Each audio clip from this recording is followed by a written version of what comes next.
قتل أصحاب الأخدود النار ذات الوقود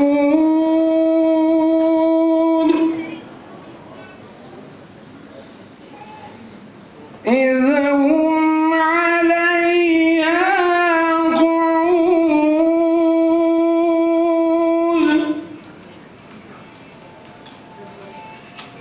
وهم على ما يفعلون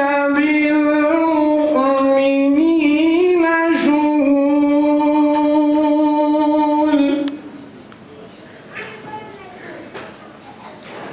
وما نقموا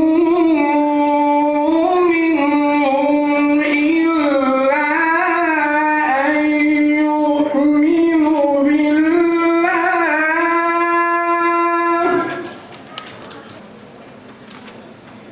Suriye'de Müslümanlar güvende değil kardeşlerim.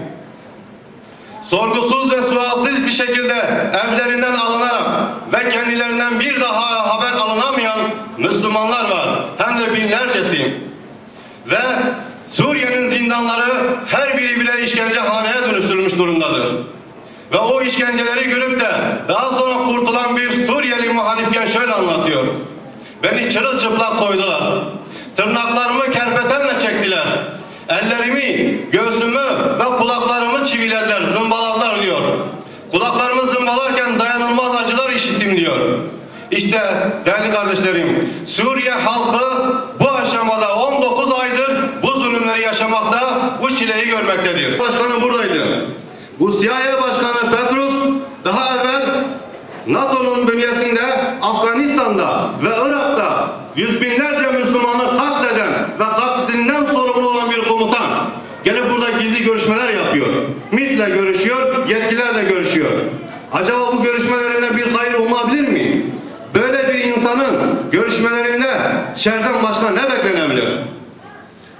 Bir seçim arefesindedir şu anda Amerika.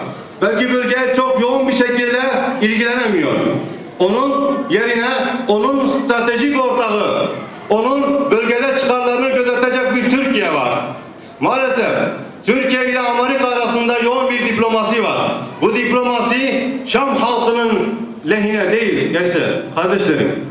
Onlar oradaki halkın devriminin İslam ile bitmemesi için bin bir türlü plan içerisindeler ve ihanet içerisindeler.